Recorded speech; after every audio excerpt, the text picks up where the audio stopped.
अब मैं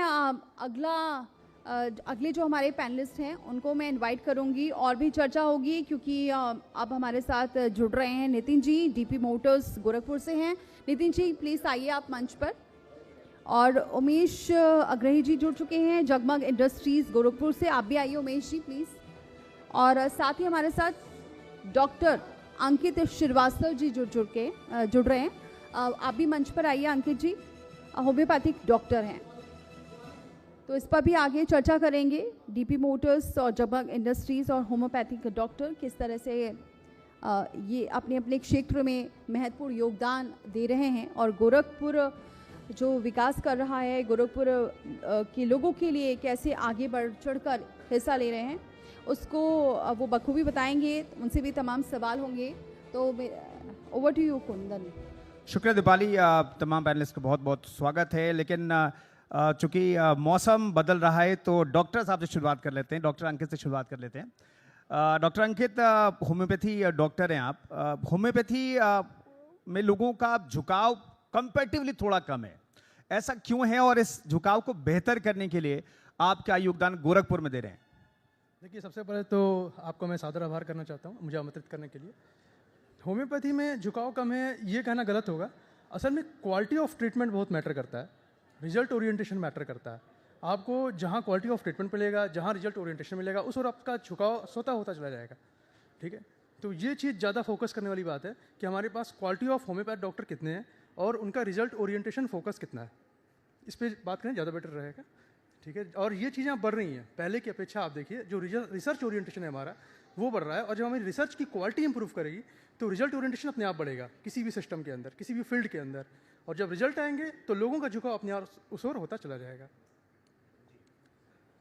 उमेश जी हमारे साथ मौजूद हैं। उमेश जी, मैं जानना चाहूँगा आपकी जर्नी अभी तक की कैसी रही है? जगमग इंडस्ट्रीज़ गोरखपुर आपने शुरू की, कैसी जर्नी रही है अभी तक? बहुत बहुत धन्यवाद, आप इस प्लेटफार्म पे हमको जगह दिए। हमारी जर्नी बहुत गरीबी में कटी है। 1998 में मैं गोरखपुर में झोले में मोमबत्ती बेचा करता था। फिर मोमबत्ती इंडस्ट्री मैंने 2003 में डाल दिया और एक ब्रांड बनाया जगमग कैंडल। और 2010 आते आते मैं अपना कपूर की फैक्ट्री डाल दिया। और आज आप सभी के आशीर्वाद से, पूज्य महाराज जी के आशीर्वाद से जगमग गोल्ड एक ब्रांड है जिसके ब्रांड एम्बेसडर माननीय हमारे सांसद रवि किशन शुक्ला जी हैं। और ये सब होता है जब आप हिम्मत कर लेते हैं कि जीवन में कुछ करना है। जीवन का सबसे बड़ा दंड है गरीबी, मेरा पर्सनल मानना है, क्योंकि मैंने वो सब चीज़ भोगा है। 6 साल की उम्र में हमारे पिताजी नहीं रहे और मुझको बहुत कुछ झेलना पड़ा। तो जीवन में जब आप ठान लेते हैं कि मुझको हर हाल में तूफान से लड़ के आगे बढ़ना ही बढ़ना है, तो ईश्वर भी आपकी मदद करता है। और युवाओं के लिए एक शब्द है मेरे लिए, जीवन में डिग्री तो बहुत ज़रूरी है, मेरे पास नहीं है, लेकिन जॉब के लिए डिग्री चाहिए, बिजनेस के लिए सिर्फ टैलेंट चाहिए। अगर वो टैलेंट है तो मैं इस मंच पे हूँ। आप लोगों की ज़िंदगी रोशन कर रहे हैं, ये सबसे बड़ी बात है। टैलेंट होना कितना ज़रूरी है ये आपने बताया। नितिन जी, कैपियरगंज से गोरखपुर तक का सफ़र और गोरखपुर में व्यवसाय को स्थापित करना कितना सरल था और कितना चुनौतीपूर्ण था? देखिए, आज से लगभग 10 वर्ष पहले मैं कैंपियरगंज का निवासी हूं, जो कि इसी गोरखपुर ज़िले का तहसील हेडक्वार्टर है। बहुत छोटा सा गांव है और मैं वहां पेट्रोल पंप चलाया करता था। मुझे मौका मिला विश्व की नंबर 1 दोपहिया वाहन निर्माता कंपनी, जो कि लगातार 24 वर्षों से उससे जुड़ने का, मुझे उसकी गोरखपुर ज़िले में डीलरशिप मिली, जो कि गोरखपुर की तीसरी डीलरशिप थी। मेरे लिए भी बहुत चैलेंजेस थे कि मैं एक गांव से निकल के एक मंडल पे आ रहा हूँ और मैं कैसे करूँगा, मेरे सामने क्या चैलेंजेस आने थे, मुझे कुछ नहीं पता था। लेकिन परिवार के साथ साथ जो मेरी 32 बच्चों की टीम के साथ जो मैंने अपने व्यापार की शुरुआत किया, शुरू में 1 साल काम को समझने में काफ़ी चैलेंजेस आए, समझा, लेकिन आज हमारी डीलरशिप 9 साल की होने जा रही है। आज मुझे काफ़ी गर्व होता है कि हमारी टीम ने आज हमको इस लेवल पे पहुंचाया है कि आज गोरखपुर में एक डीपी मोटर्स भी एक ब्रांड बन गया और एक पहचान बन गई। तो मंच पे हमारे साथ 3 लोग मौजूद हैं जो जिंदगी बचाते हैं, जिंदगी को रोशन करते हैं और जिंदगी की गाड़ी चलाते हैं। बहुत बहुत शुक्रिया आप लोगों का, आप लोग मंच पर आए। लेकिन हमारे साथ डॉक्टर श्रीवास्तव हैं।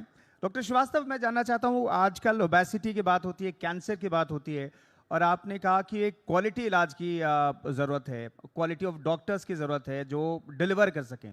तो बहुत सारी ऐसी बीमारियां हैं, उनका क्या इलाज होम्योपैथी में है, संभव है? देखिए, होम्योपैथी एक कंप्लीट सिस्टम ऑफ मेडिसिन है।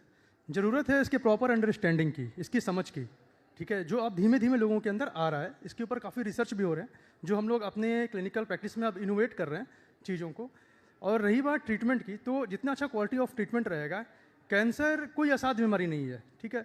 होम्योपैथी का नज़रिया थोड़ा दूसरा होता है। हम लोग बीमारी के नाम पे नहीं जाते हैं, हम लोग बेसिकली इंडिविजुअलाइजेशन कॉन्सेप्ट पे फोकस करते हैं। इंडिविजुअलाइजेशन कॉन्सेप्ट का मतलब होता है कि एक व्यक्ति दूसरे व्यक्ति से कितना भिन्न है, एक बीमारी दूसरे बीमारी से कितनी अलग है, डिफरेंट है, ठीक है। कैंसर जो आपने शब्द बोला है, एक बहुत बड़ा ब्रॉड टर्म है, ठीक है। आज की डेट में कैंसर के लगभग 10 से 12 lakh patient per day India में पाए जा रहे हैं। स्पेशली इसकी जो ग्रोथ रेट है वो बहुत ज़्यादा है, लगभग 12 से 14% की ये ग्रोथ कर रही है ऑल ओवर इंडिया। आप देखिएगा तो पूरे वर्ल्ड में सबसे ज़्यादा सर्वाइकल कैंसर इसको कहा जाता है, गर्भाशय का कैंसर, उसकी डेथ रेट इंडिया में सबसे ज़्यादा है, ठीक है। उसका कारण है, बहुत सारे कारण हैं। हमारे ग्रामीण इलाकों में जागरूकता की कमी होना, ठीक है, और लोगों में अवेयरनेस कम होना, लोगों का इनिशियल स्टेज में पता नहीं चल पाना। होम्योपैथी सिस्टम ऑफ मेडिसिन क्या करती है, डिफ्रेंशिएट करती है। आप बोलेंगे कैंसर है, सर्वाइकल कैंसर का बोलेंगे कैंसर है, लेकिन अगर 10 पेशेंट को आप उठाएंगे तो उनके कारण डिफरेंट है। किसी को कुछ सिम्टम आ रहा है, पेट में दर्द हो रहा है, एब्डोमेन पेन जिसको हम लोग बोलते हैं, किसी को किसी खास तरह का सिक्रेशन हो रहा है, किसी की हेल्थ डाउन हो रही है, ठीक है, किसी के सीबीसी काउंट डाउन कर रहा है, मतलब हीमोग्लोबिन उसका कम हो रहा है, एनीमिया में जा रहा है पेशेंट, तो दूसरा पेशेंट की लिम्फोसाइट बढ़ रही है, इन्फेक्शंस में जा रहा है। यानी आपने एक ब्रॉड टर्म कैंसर तो सेलेक्ट कर लिया एलोपैथिक सिस्टम ऑफ मेडिसिन के अकॉर्डिंग, लेकिन होम्योपैथिक सिस्टम ऑफ मेडिसिन में आप उसको इंडिविजुअलाइज करेंगे कि इस पेशेंट को ये चीज़ क्यों हो रही है। उसके डिफरेंट स्टेज पे इंडुलेशन होते हैं। फिजियोलॉजिकल इंडुलेशन कहा जाता है, पैथोलॉजिकल इंडुलेशन कहा जाता है, डिजीज इंडुलेशन कहा जाता है, और सबसे लास्ट में होता है मेडिसिन इंडुलेशन, यानी एक ही व्यक्ति की बीमारी की अलग अलग स्टेज पर डिफरेंट दवाइयाँ होती हैं इसमें, ठीक है। जैसे कैंसर है, 100 पेशेंट अगर आप लेके आएंगे तो 100 में 100 मेडिसिन अलग अलग होगी, उनकी स्टेजेस और उनके इंडुलेशन के बेसिस के आधार पर, ठीक है। ये एक सेलुलर कॉन्सेप्ट है, कोशिकाओं से रिलेटेड मैटर है। कैंसर का मतलब ही होता है कि ये कोशिकाएं जो अनियमित और अप्राकृतिक तरीके से ग्रो कर रही हैं। हमारी शरीर में जो कोशिकाएं होती हैं वो यूजुअली ग्रो करती हैं, तभी हमारा बॉडी वर्क करता है। डेली कम से कम सैकड़ों कोशिकाएं, लाखों कोशिकाएं खत्म होती हैं और नई कोशिकाएं उसकी जगह पे रीजनरेट करती हैं। लेकिन कैंसर में क्या होता है, सेल अपने डिफ्रेंसिएशन को लॉस कर देती है। सेल जैसे आपकी हार्ट की कोशिका है, आपके लंग्स की कोशिका है, सेल्स जिसको कहते हैं। लंग्स की सेल्स का क्या काम होती है कि वो लंग्स के यूजुअल फंक्शंस को प्रमोट करता है, ठीक है। आप जो रेस्पिरेशन कर रहे हैं उसको प्रमोट करता है। लेकिन वही लंग्स में ऐसी कोशिकाएं जो डेवलप कर रही हैं, जिसको मेडिकल टर्मिनोलॉजी में करते हैं एनाप्लाजिया, ठीक है, एनाप्लास्टिक स्टेज में पहुंच जाए और वो कोशिकाएं अपने यूजुअल वर्क को भूल जाए कि उन्हें रेस्पिरेशन में हेल्प करनी है, उस चीज़ को वो लॉस कर चुकी हैं और अनियमित तरीके से ग्रो कर रही हैं। तो ये एक वेस्टेज ऑफ सेल्स हैं, वेस्टेज ऑफ सेल्स हैं जो ग्रो करती जा रही हैं और बॉडी से सारे न्यूट्रिशन को लेते जा रही हैं। तो ये क्या करेगा, बॉडी के डिफरेंट पार्ट्स में फैलने लग जाएगा, मेटास्टेसिस जिसको हम लोग कहते हैं, ठीक है। इस मेटास्टेटिस स्टेज को हम लोग कैंसर के स्टेजेस में भागते हैं, स्टेज 1, स्टेज 2, स्टेज 3, स्टेज 4, ठीक है। और सेल के हम लोग डिफरेंट स्टेज को भागते हैं, मेटाप्लाजिया, डिस्प्लाजिया, एनाप्लाजिया, नियोप्लाजिया। इस चीज़ को आप ब्रॉड कैटेगरी में, एक बड़े कैटेगरी में आप इसको सम्मिलित रूप से बोल देते हैं कैंसर। जी बिल्कुल। उमेश जी, आपने बताया कि आपका जो सफ़र रहा है काफ़ी संघर्ष भरा रहा है, तो क्योंकि अब आजकल कई युवा हैं जो बिज़नेस खोलना चाह रहे हैं, स्टार्टअप खोल रहे हैं, उसका बहुत प्रचार भी होता है कि तो उनको क्या मैसेज देना चाहेंगे, क्योंकि शुरुआत बहुत टफ होती है, पेशेंस रखना पड़ता है इस पूरे बिज़नेस, कोई भी बिज़नेस करने के लिए पेशेंस की बहुत ज़रूरत है। क्या आप मैसेज देंगे यंगस्टर को? युवाओं के लिए एक ही मैसेज है कि जो भी हमारे पेरेंट्स बच्चों को पढ़ाते हैं, 9th के बाद पढ़ाई के साथ साथ उनको स्किल बहुत ज़रूरी है।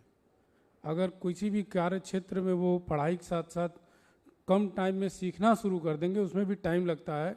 जब आप हुनरमंद होंगे तभी तो बिजनेस संभालेंगे।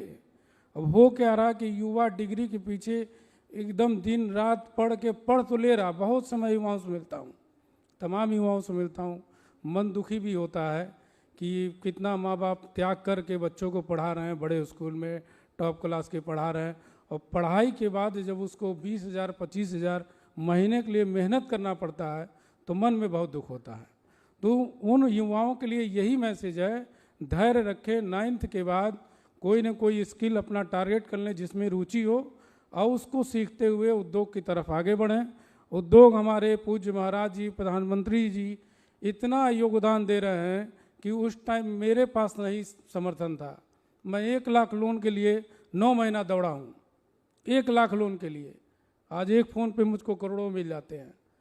तो ये सब हमारे प्रधानमंत्री जी माननीय मोदी जी का और हमारे पूज्य महाराज जी का देन है कि इतना तेज युवाओं पे वो ध्यान दे रहे हैं, स्टार्टअप के लिए लोन कर रहे हैं। अभी मोदी जी का एक चल रहा था, मैंने पोस्ट किया था अपने फेसबुक पे कि स्टार्टअप के लिए जो दे रहे हैं बिना गारंटी के, तो ये कितनी बड़ी बात है उन युवाओं के लिए जिनके पास पूंजी नहीं है।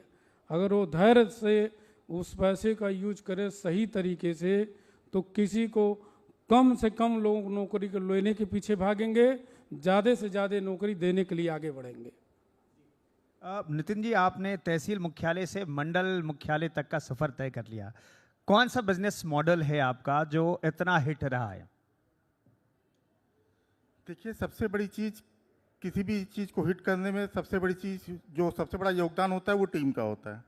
हम लोग ने पहला अपना ध्येय बनाया कस्टमर सेटिस्फैक्शन लेवल। वो जो मेरा इंडेक्स है, अगर वो मेरा सेटिस्फैक्शन इंडेक्स अच्छा है तो नो डाउट उसी कस्टमर से हमको रेफरल मिलते हैं। और आज मैं इस मंच से अपनी टीम का धन्यवाद भी देना चाहता हूँ कि आज वो ध्येय को, उस सोच को उन्होंने साकार किया कि आज हमारा पूरे पैन इंडिया, जो कि लगभग हीरो मोटोकॉर्प के 1000 डीलर्स हैं, 8-10 के अंदर हमारी गिनती होती है। तो ये बहुत बड़ा योगदान रहा, हम लोग ने उस पर ध्यान दिया। और आज कस्टमर अपनी डीलरशिप समझ के कस्टमर्स को हमारे वहाँ भेजता है, चाहे वो सेल्स हो या सर्विस हो।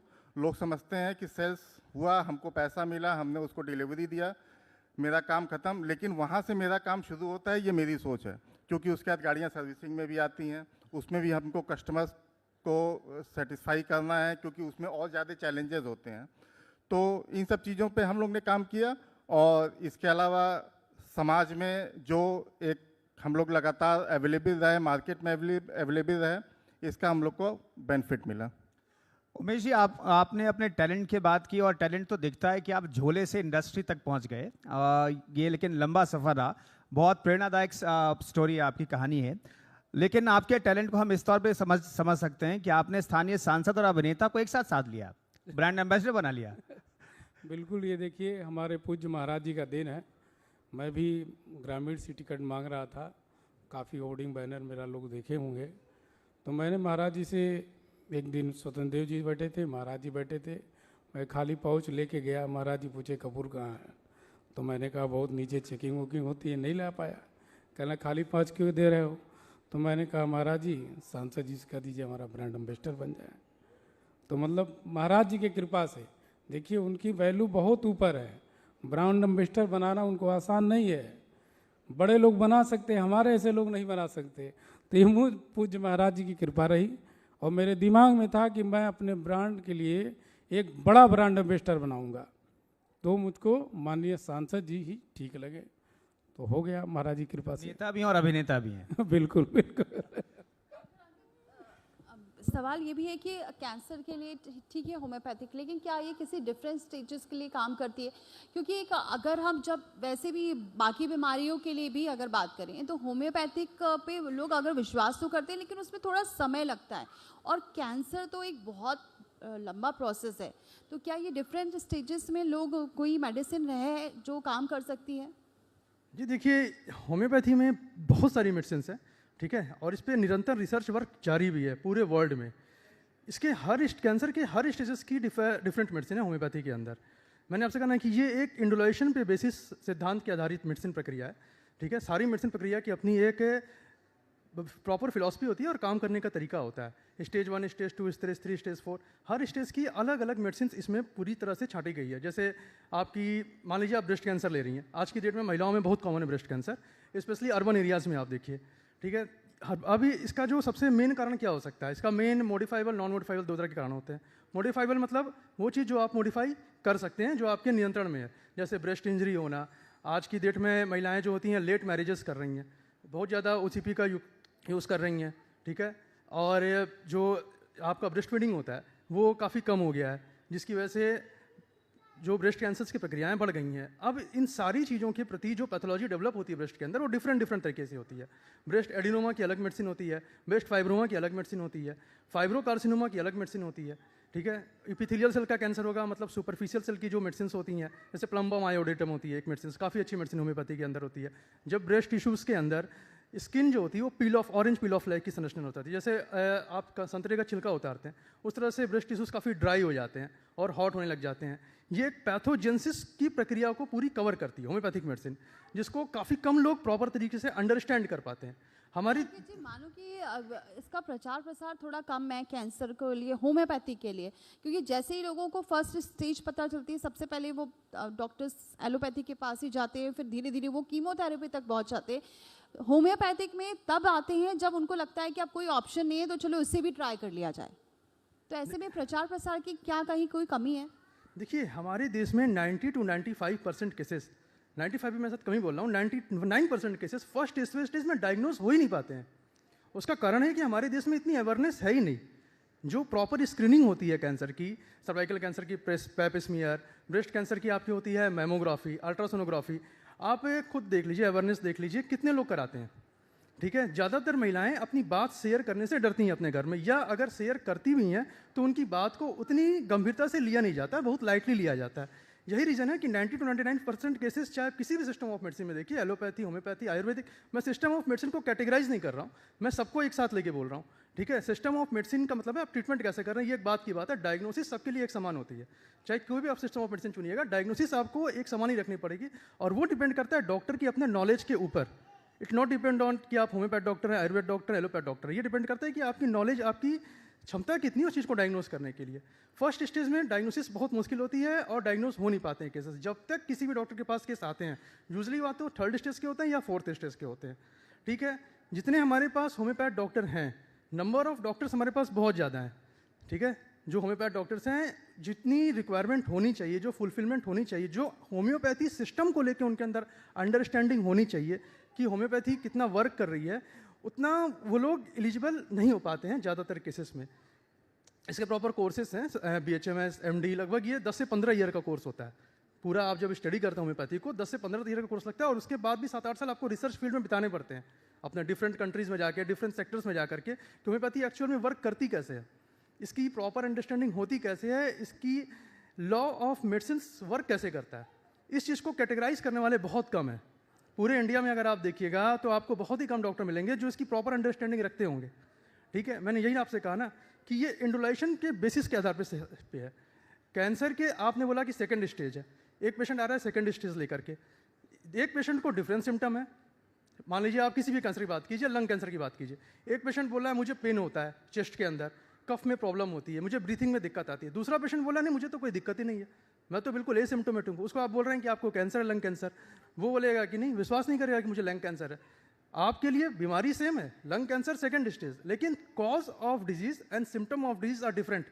और जब आप पेशेंट सेलेक्ट करते हैं होम्योपैथी मेडिसिन के अंदर, आप जब मेडिसिन सेलेक्ट करते हैं तो आप कई चीज़ों को एनालाइज करते हैं, जैसे एनाटॉमिकल इवैल्यूएशन कि वो पेशेंट एनाटॉमिकली दिखने में कैसा है, फिजियोलॉजिकल इवैल्यूएशन कि उसकी फिजियोलॉजी डिस्टर्ब कहाँ हुई है जा करके, उसकी फिजियोलॉजी को डिस्टर्ब होने के कॉज क्या है। हो सकता है वो एक क्रॉनिक स्मोकर हो, लंबे समय तक स्मोक कर रहा हो, या ये भी हो सकता है कि वो एक ऐसे जगह पे रह रहा हो जहाँ पे वो पैसिव स्मोकिंग कर रहा हो, एक ऐसी फैक्ट्री में काम कर रहा हो जहाँ आर्सेनिक बहुत ज़्यादा है, लेड बहुत ज़्यादा है, उसकी वजह से उसके सेल्स में म्यूटेशंस हो रहे हैं, ठीक है, उसके बॉडी में म्यूटेशंस हो रहे हैं, और म्यूटेशंस की जो कोशिकाएं होती हैं वो डिस्प्लेसिया से होते होते एनाप्लेजिया तक जा रही हैं। इसी को कहा जाता है रेट ऑफ डिजीज, मतलब उसकी बॉडी में डिजीज कितनी स्पीड से प्रोग्रेस कर रही है। ठीक है, ठीक है। नितिन जी, आपने T² का जिक्र किया, टीम और ट्रस्ट, इसमें M का है, मनी का है, मनी का ऑफर देते कि नहीं आप? देखिए, हम लोग कोई ऑफर नहीं देते। मैंने सीधे एक बात बताया कि हम लोग कस्टमर सेटिस्फैक्शन लेवल पे ध्यान देते हैं, और हम लोग ऑफर्स कस्टमर के लिए कैश में तो मतलब कोई हम लोग डिस्काउंट नहीं करते, लेकिन जो भी ऑफर्स कंपनी के द्वारा या डीलरशिप के द्वारा जो हम लोग चलाते हैं वो तो हम लोग कस्टमर को देते हैं। उमेश जी, आपका बिजनेस एक्सपैंड कर रहा है, कहाँ कहाँ तक आपकी सप्लाई होती है और आगे की सोच क्या है? देखिए, आगे की सोच तो मेरा पूरा भारत में सप्लाई करने का विचार है, लेकिन अभी आप समझ लीजिए कि मेरा पूरा मुझे पेन होता है चेस्ट के अंदर, कफ में प्रॉब्लम होती है, मुझे ब्रीथिंग में दिक्कत आती है। दूसरा पेशेंट बोला नहीं मुझे तो कोई दिक्कत ही नहीं है, मैं तो बिल्कुल एसिम्टोमेटिक हूँ। उसको आप बोल रहे हैं कि आपको कैंसर है, लंग कैंसर, वो बोलेगा कि नहीं, विश्वास नहीं करेगा कि मुझे लंग कैंसर है। आपके लिए बीमारी सेम है, लंग कैंसर सेकंड स्टेज, लेकिन cause of disease and symptom of disease are different.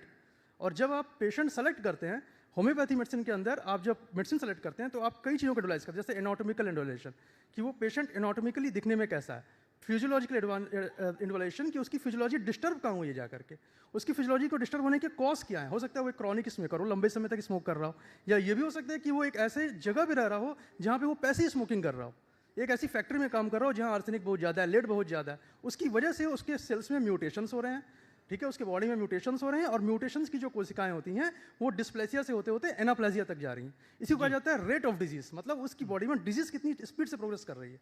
ठीक है, ठीक है। नितिन जी, आपने टी स्क्वायर का जिक्र किया, टीम और ट्रस्ट, इसमें एम का है, मनी का है, मनी का ऑफर देते कि नहीं आप? देखिए, हम लोग कोई ऑफर नहीं देते।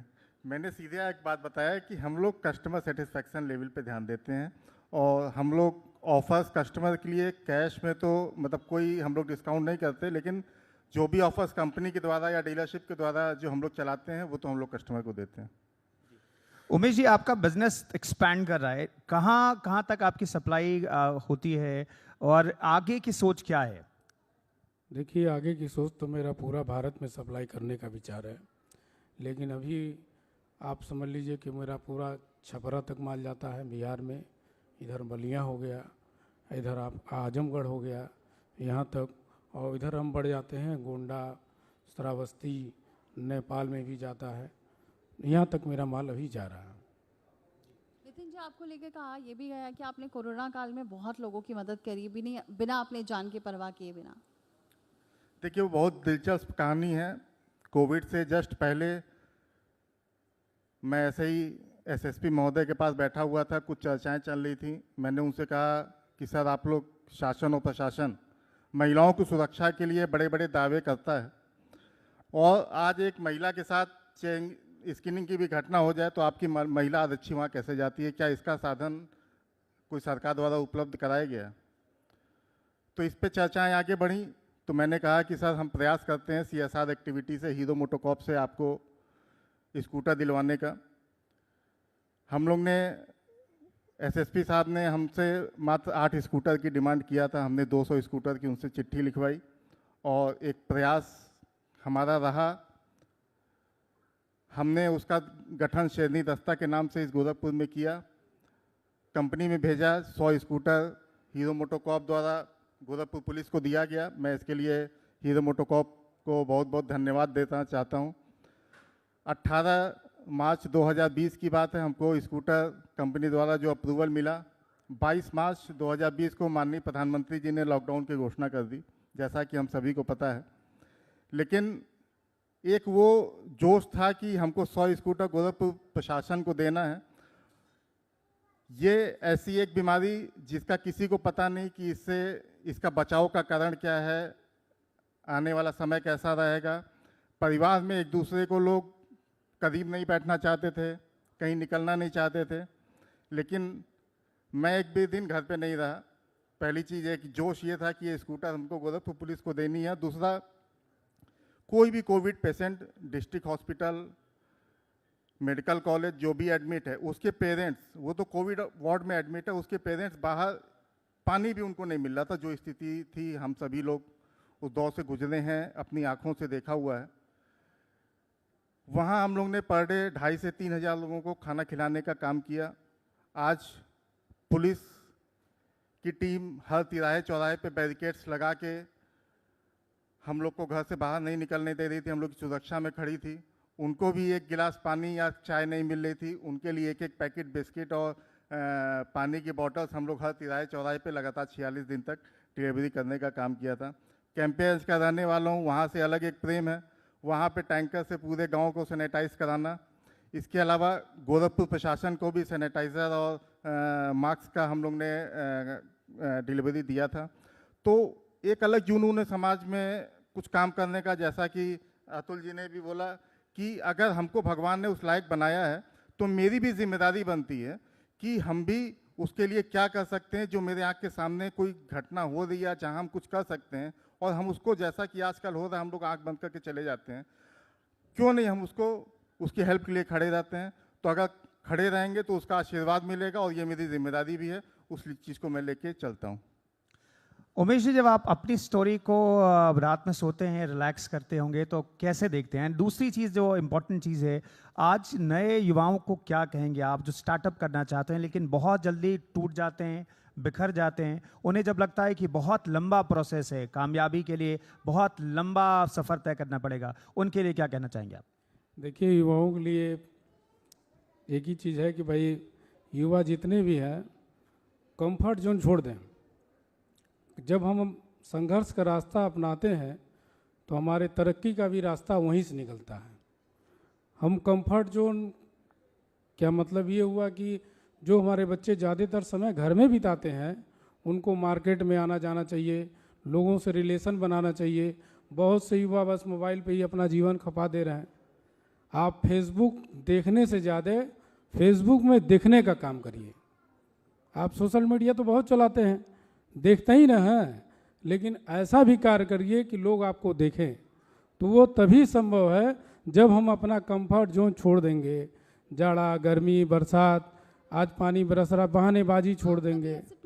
कभी आपको ऐसा लगा कि नहीं, अब नहीं हो पाएगा? ऐसा जीवन में तो मेरे बहुत बार आया, लेकिन बजरंग बली की कृपा ऐसी है कि हर मुसीबतों से मैंने पार कर लिया। जब आप कोई इंडस्ट्री लगाते हैं तो आपके सामने बहुत चुनौतियाँ आती हैं। कोई भी बड़ा मछली छोटे मछली को जीने नहीं देगा, ये तो प्रकृति का नियम है। उसी से भी आपको बड़ा होना है, वही रास्ता पकड़ना चाहिए। हिम्मत कभी नहीं हारना चाहिए। शुरुआती दौर में पिछले की सरकारों में बहुत मुझको परेशान किया गया, लेकिन मैं न हटा और न ही टूटा। हिम्मत अपने अंदर रखा। भगवान ने शुरुआती में कुछ नहीं दिया, क्या मेरा ले लेगा? तो अब मुझको इतना कुछ देने के बाद कोई मुझको किसी प्रकार का टेंशन नहीं रहता है। खोने का तो टेंशन जीवन में किसी को नहीं रखना चाहिए, क्योंकि जब ये पूरा पृथ्वी एक दिन इसका समय पूरा हो जाएगा तो उसी तरह मानो है। तो युवा जो भटक गया है, जो हिम्मत टूट जाता है कि अब मेरा जीवन यही ख़त्म है, जीवन ख़त्म नहीं होता। जीवन हर रोज़ एक नई सुबह के साथ शुरू होता है।